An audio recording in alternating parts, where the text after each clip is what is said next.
All right, good morning, ladies. This live training was not announced and it's not the normal time, but this is this week's episode of Free Business Coaching.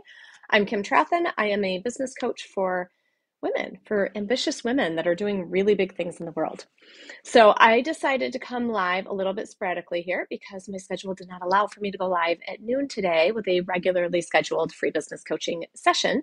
So I'm coming in impromptu right now, and I just wanted to share some thoughts with you about when an e-course is a bad idea to do in your business. E-courses can be absolutely amazing, and they have a little bit of a shiny object syndrome to them because oftentimes the mistake that women make is they think an e-course option is going to be easier to sell than whatever else they're comparing it to. So, for example, let's say that you are some type of coach or consultant, and you want to be working with clients one-to-one, but you're having a really hard time selling at your high-level price point.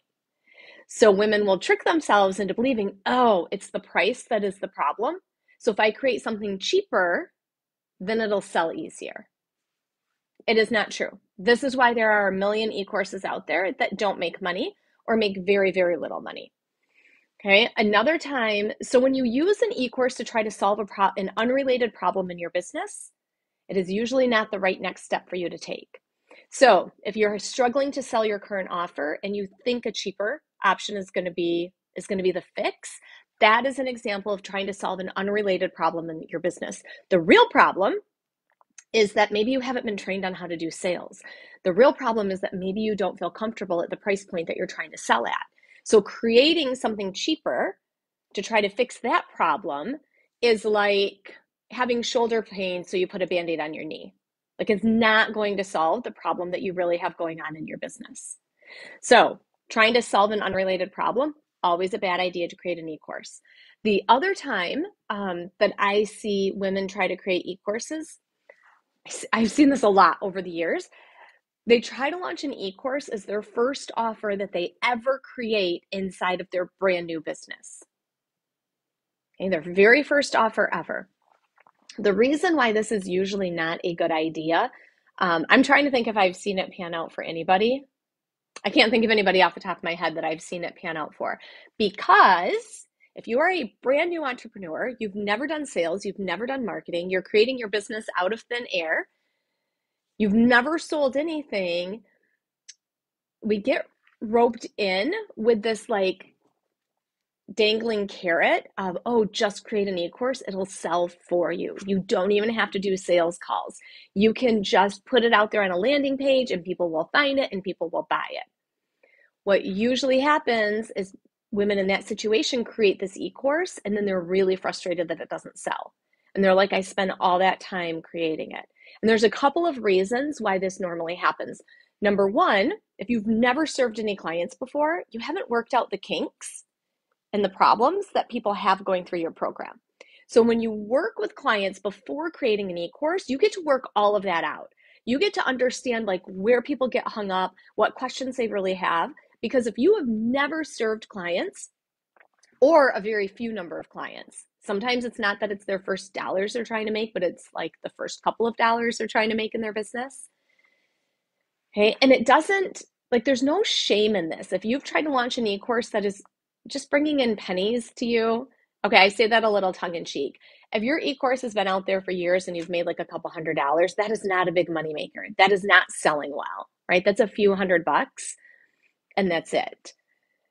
So figure out, right? So the other problem that people make when they first launch an e-course is thinking it's going to sell itself. When you want to make a lot of money selling something really cheap, you need a whole bunch of people that are going to buy it. 20 sales isn't going to cut it. So really think about what you're offering. Really think about, am I being strategic with offering an e-course, or did I choose that because I thought it felt easier?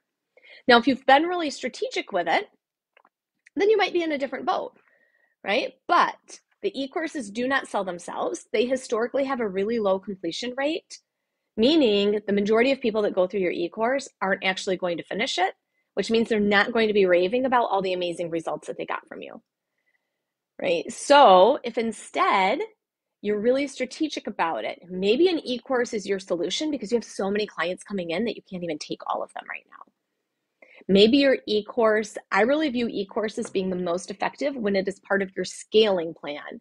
So your business is already profitable. Your business is already doing well. You are already helping clients. You're making money, which means you've worked out the kinks in your sales. You know how to sell. You know how to create demand. You know how to create effective marketing. You know what to say to people on the call to help them process their decision. And when you have all of that knowledge that you can carry with you and say, wow, I have so many people coming in, or yes, this is the right next step now, because I can't talk with all of these people, or I want the people that I work with to be at this level and my course will help them get there. But you already have figured out the sales and the marketing, all of those things. Now you can take that knowledge that you have, and you've already worked out the kinks in your program. Meaning if there's a certain time frame that people get hung up on, or you see the same question coming up over and over again, now you can create a course that already addresses those hang up points for people, and you can take everything you learned about selling and apply it to selling the e-course. So you're not starting from ground zero of like, oh, I'm just going to throw this out there and it'll sell itself, right? You've already done the work and you've created a foundation in your business. When you create an e-course too soon, meaning you don't have that foundation built, maybe you're not clear on sales, you're not clear on your marketing, you're not clear on your messaging, maybe you don't know how to talk to people when they have an objection about working with you, or you haven't figured out how to create demand in your business. An e-course doesn't solve any of those problems. It really just becomes a distraction in your business because you get distracted on creating that course instead of actually going to work to solve the real problem that you have going on. All right, that is it. Drop a comment below. Let me know if you have any questions about the timing of introducing an e-course into your business, or if you are struggling with selling your e-course right now, feel free to comment below this video. I will answer your questions at least today. If some come in, you can also DM me. And again, if you are looking for help scaling and growing your business, head to my website, kimthebusinesscoach.com. You can read about working together there. You can fill out an application for a free consult. And on that consult, we really just sit down together and talk about what's going on for you right now, what you want your goals to be, and what it would look like to work together on those goals. So that is it, my ladies. Have a wonderful Wednesday. I should see all of you next week at the normal time for free business coaching. Mwah!